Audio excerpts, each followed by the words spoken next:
And so in order to understand this tripodic law, so in a given situation to understand how things are functioning, he developed something which he called like le jeu des lois, like the game of laws. His book was called like this. I don't know if you know this game, English game, Stakes and Ladders. You know, where if you dice, and then you move on, you know, and sometimes, okay, you move and then you come on a square where it says, okay, you have to go back 3 squares, you know, and like this.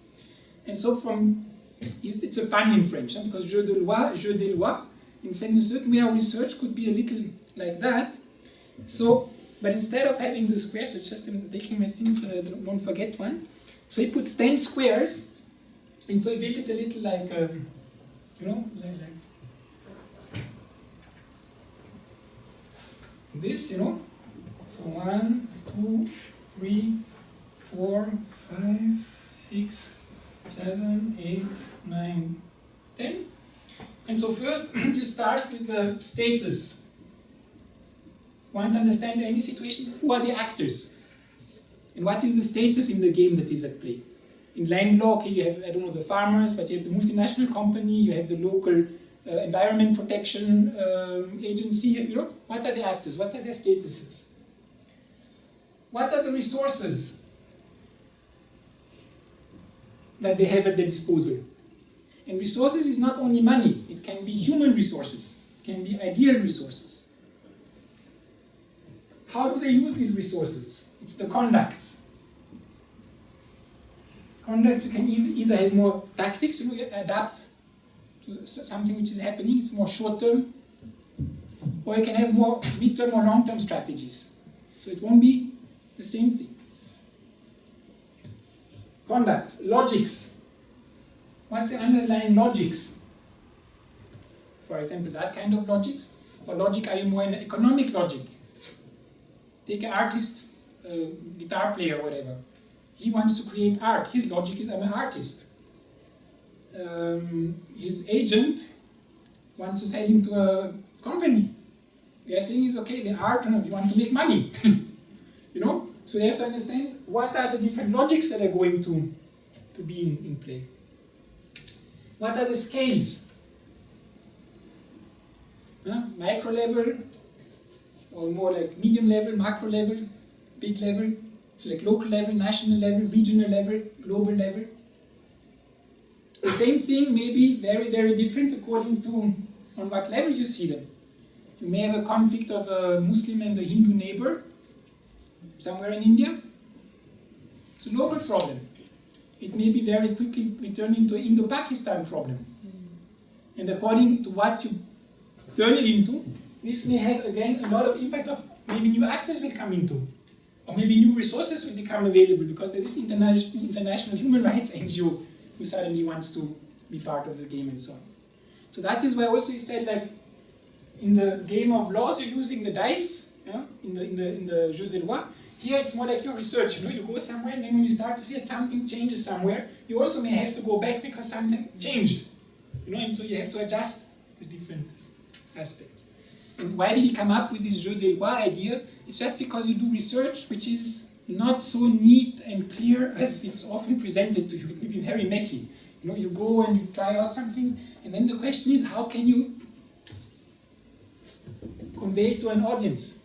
You have a very complex experience. How do you try to convey this to an audience in a way which is somehow structured and you can make sense? But where you do not reduce where you do not reduce the complexity of what you're saying. Where you don't say, okay, just to make it more simple, let's just say causality, tak, tak, tak. But where we keep all this openness. So scales, same thing, time processes. Are we talking about just now, few decades, few centuries, few millennia? This has a very, very deep impact on thinking about things.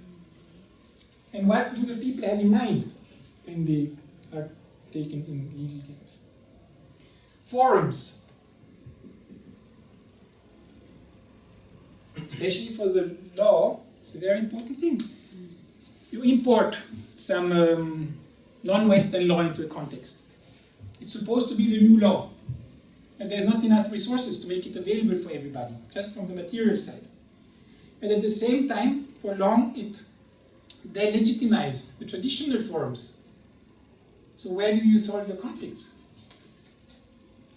Or when you solve a conflict, what kind of forum is it? No, what is the underlying logic in that forum? Then, social orders. This is a little like accepted or imposed or negotiated. And with one very important thing, contesting of orders also. Yeah? Never forget that in law, I think it was Oriou who said, le droit c'est les luttes et les consensus sur le résultat des luttes. So it's struggling and finding a consensus on the outcomes of the struggle. And in all societies you always have struggle. And one of the reasons why law is there is to make it like peaceful struggles and not like a war, civil war. What are the stakes? In every game you have stakes, and not every actor may have the same stake in the same game.